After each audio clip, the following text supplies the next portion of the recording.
Pessoal, vamos lá então. A gente vai dar continuidade na aula, nos nossos conteúdos. Nós estávamos estudando nas últimas aulas sobre a questão das leis criadas aí referente à escravidão. Temos até um termo aí chamado de leis para inglês ver. E também falamos sobre a expansão do café e da erva mate no Brasil e no Paraná. E na nossa aula de hoje, dando continuidade ao assunto, nós falaremos sobre imigração e o sistema de parceria, tá? Um destaque muito importante, porque quando a gente para observar, se nós olharmos ao nosso entorno, se nós olharmos em volta, a gente percebe que aqui no Paraná, nós não temos um padrão, isso também no Brasil, mas no Paraná isso fica muito destacado, nós não temos um padrão do que é o ser paranaense. Cada pessoa tem uma característica física, cada pessoa tem uma característica de cor de pele, de cabelo, de etnia. A gente basicamente ali é uma coxa de retalho, né? Nós temos ali nas nossas famílias várias matrizes de países diferentes e de períodos diferentes do Brasil. Só a gente conseguir olhar em torno e a gente sabe disso.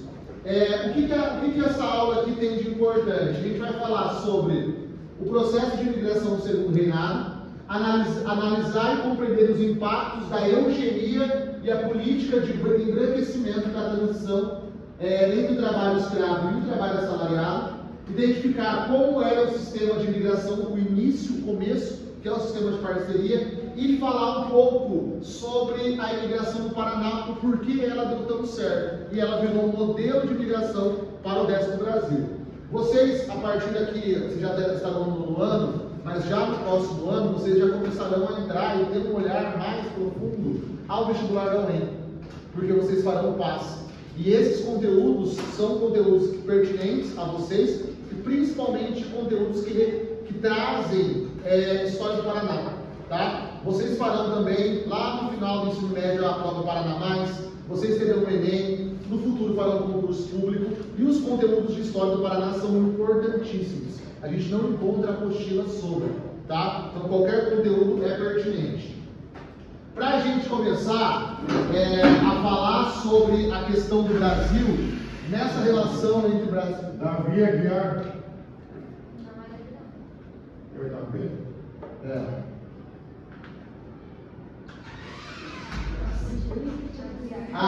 Vamos lá. A primeira coisa que a gente tem importante aqui, que vai se relacionar com o Brasil, é um negócio chamado de darwinismo social. Vocês já devem ter trabalhado em ciências, vocês já ouviram falar em Charles Darwin, ouviram falar em evolução.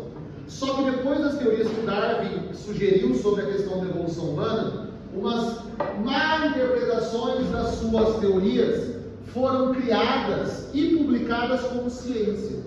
E aí criou-se um conceito chamado de darwinismo social. O que é o darwinismo social? É o racismo.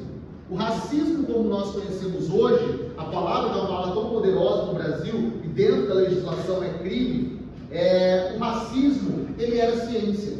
Hoje a gente pode chamar ele de pseudociência, mas no século XIX era ciência. Ser racista, no século XIX, não era uma coisa patológica, era um método científico de análise sobre as raças.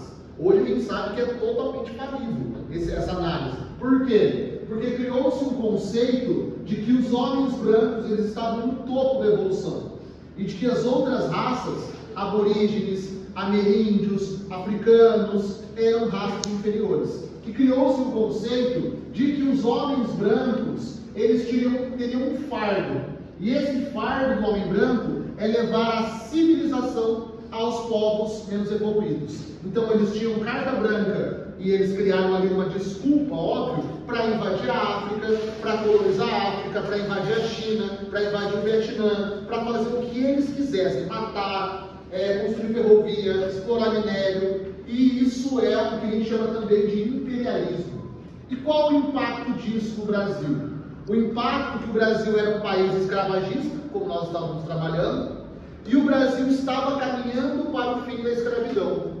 Então essas leis raciais caíram como uma luva no Brasil, já que a maioria da população brasileira era composta por escravizados e ex-escravizados, e o Brasil queria mudar a plataforma de trabalho aqui dentro.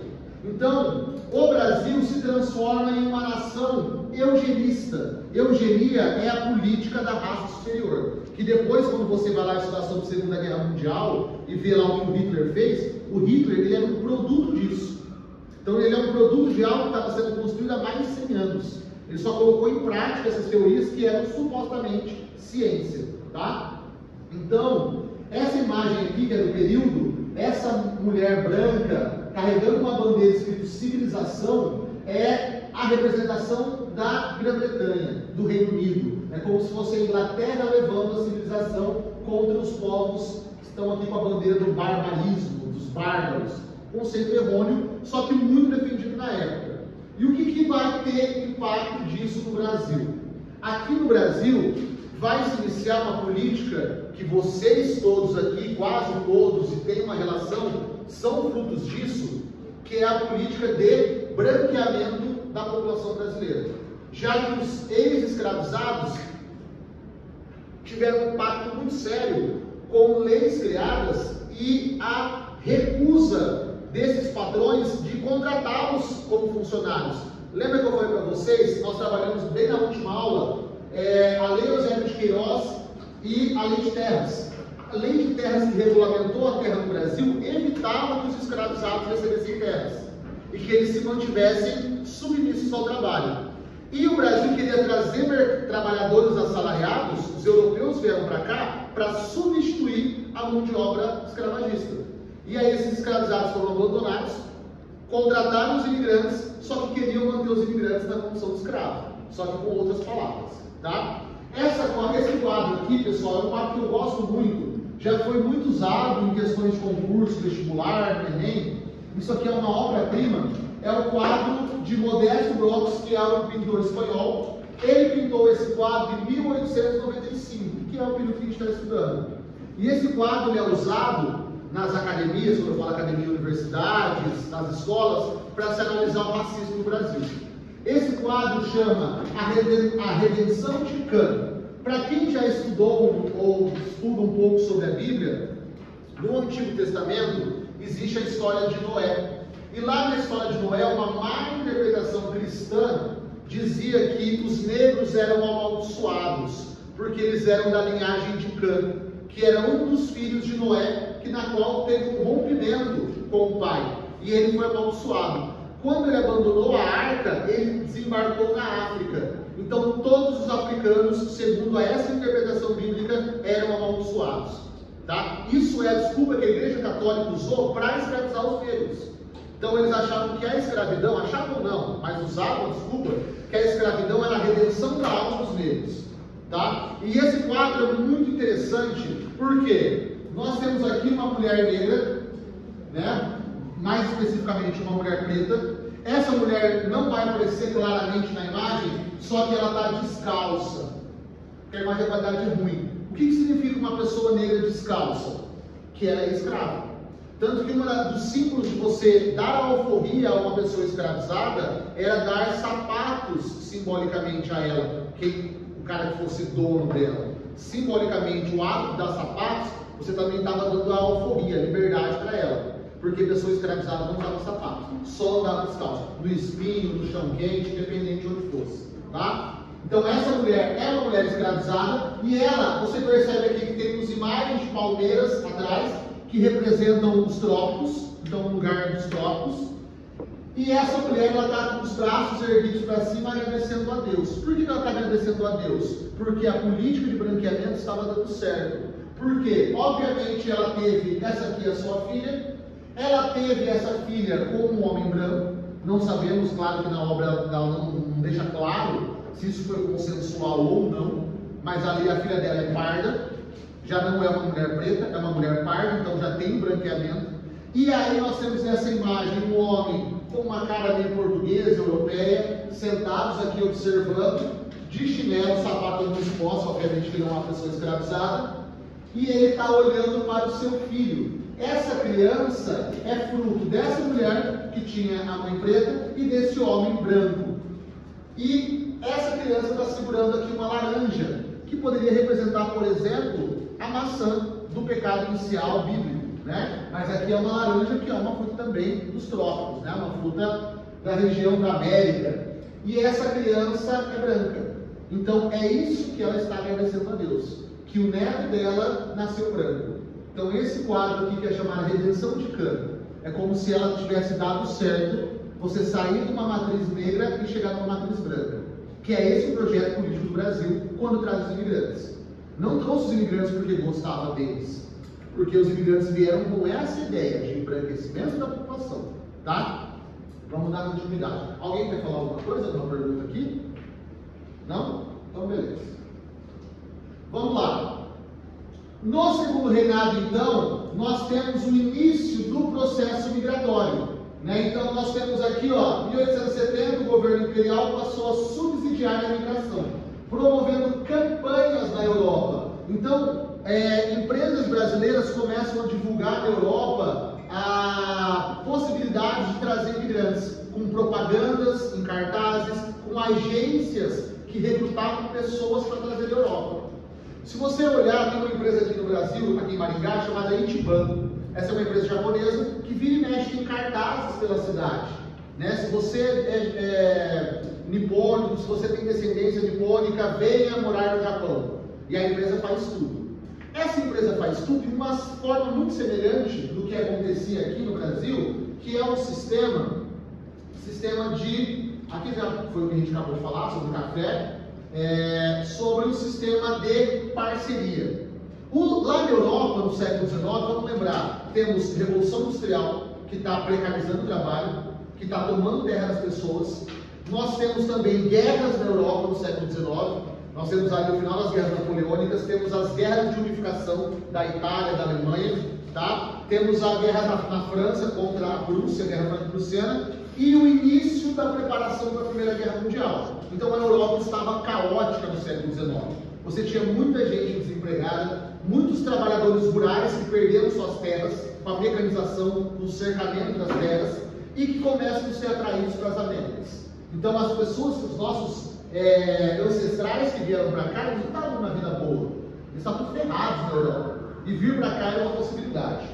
Vamos avançar aqui. Aqui é um cartaz da época, né, trazendo aí informações sobre o Brasil, as possibilidades, e aí nós entramos em algo que foi, vamos colocar aqui entre aspas, um jeitinho brasileiro, tá? Que não é uma coisa positiva, que é basicamente aí usar uma forma corrupta para dar jeito em algo. Isso é o jeitinho brasileiro. E aqui, o que é o sistema de parceria? Você pegar pessoas que estão em situação problemática na Europa, pessoas que estão passando o problema da falta de terra, falta de trabalho, falta de alimento, falta de vida digna, e você ludibriá-las, enganá-las com promessas falsas para trazê-las ao Brasil. Então, o que nós temos? Vamos avançar aqui. Essa fazenda aqui é a fazenda de Ibicaba. Era uma fazenda de um coronel, um senador famosíssimo, poderosíssimo, e ele vai ser um dos primeiros a trazer imigrantes ao Brasil, antes da década de 50. Então ele vai trazer imigrantes alemães e suíços no sistema de parceria. O que é um sistema de parceria? Você chegava lá numa família europeia, com uma agência, e falava o seguinte: você quer mudar para o Brasil? Lá você vai ter terra, lá você vai ter emprego, você vai prosperar. É claro, a gente está muito errado aqui, claro. Só que a gente não tem dinheiro, então fica tranquilo. Vocês não têm dinheiro, né? Então nós pagaremos a sua passagem. Você vai chegar na América, nós vamos dar casa para você e nós temos uma venda na fazenda. O que ele está criando? Dívida. E como que eu pago essa dívida? Trabalhando. Só que você está na terra, você está morando, você está consumindo. Então o que vai acontecer com a sua dívida? Vai aumentando. E você vai trabalhando e a dívida não vai pagando. Você vai trabalhando e a dívida não vai pagando. Então isso chama-se escravidão por dívida. Isso é feito até hoje no Brasil. Você tem lugares, teve um caso em Minas Gerais de paraguaios que foram levados de Guaíra, aqui no Paraná, para falsificar cigarro em Minas Gerais. Falsificar cigarro paraguaio. E eles foram prometidos salário, vale alimentação, e na verdade eles foram enganados. Eles estavam em trabalho análogo à escravidão, como por dívida, tá? Então isso é um método, e aqui nessa fazenda é simbólico, porque houve aqui, os imigrantes se rebelaram contra os empregadores, algo que não existia no Brasil. Então lá na Europa já estava rolando as ideologias do trabalho, então as pessoas já estavam entendendo o que era greve, o que era luta por direitos, e esses europeus não aceitam isso. Dando continuidade. Aqui vai mostrar um pouquinho mais, mas vamos avançar aqui. E aqui nós chegamos num dos estados que mais deu certo a imigração.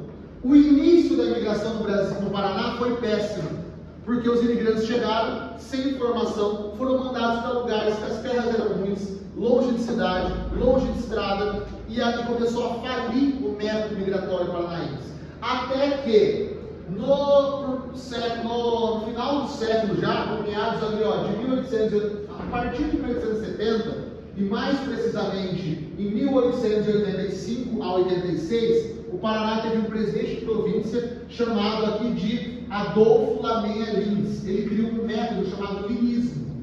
O que era esse método? Usar a iniciativa privada junto com o Estado para criar uma imigração atrativa. Então foi criado no Paraná as chamadas colônias migratórias. E a gente tem várias colônias dessas espalhadas pelo Paraná. Essas colônias eram como se fossem redutos migratórios daquele país. Então, se você fosse lá para Vitimarsum, todo mundo que estava ali era da mesma nacionalidade. E no lugar você tinha, detalhe, o Estado pagava auxílio a essas pessoas. Essas pessoas recebiam terras de verdade, terras loteadas, e criavam-se sistemas de cooperativas para que a produção delas fosse transferida para uma cooperativa e revendidas. Então, observem, essa iniciativa privada tinha a obrigação da divisão e medição dos lotes, a construção de estradas e pontes de acesso às colônias, o fornecimento de moradias provisórias e o instrumento de trabalho inicial, assistência médica e suporte até que a colônia se tornasse autossuficiente. E o Estado fiscalizava. Então, por isso que, se a gente observar aqui no Paraná, se a gente olhar até a nossa região, ó, aqui em Maringá nós tivemos uma forte colonização japonesa. E em várias regiões, como Maringá, Londrina, Uraí, Açaí. Se a gente for olhar aqui em Rolândia, alemã, se a gente for olhar em outros lugares, ó, nós temos aqui colonização ucraniana, polonesa, libanesa, né? Então, nós percebemos que esse método do Paraná deu muito certo. Morretes, tanto que nessa imagem aqui, nós temos, nessa imagem, é uma imagem de imigrantes italianos chegando em Morretes em 1872. Então, o Paraná vai ser um estado que tem a maior diversidade étnica do Brasil, tá? Eu falo em diversidade, por quê? Matriz libanesa, polonesa, ucraniana, alemã, japonesa. Aí você tem também afrodescendentes, portugueses, espanhóis e outros imigrantes que vêm. Inclusive, a gente continua recebendo imigrantes. Né? Nós temos uma nova era da imigração. Então, nós temos dois países hoje que mandam muitas pessoas de forma migratória, não que eles mandam, né? Mas as pessoas vêm para cá, que é Venezuela e Haiti. Cada um com a sua especificidade. Né? Mas ainda, por enquanto, o Brasil é um país receptivo. Mas nós corremos riscos e já se inicia um processo perigoso de xenofobia. Só que é interessante, igual os Estados Unidos, que é um país xenófobo, é um país formado por imigrantes. Né? Então, é uma coisa meio dualista, porém é a realidade. Alguém tem alguma pergunta?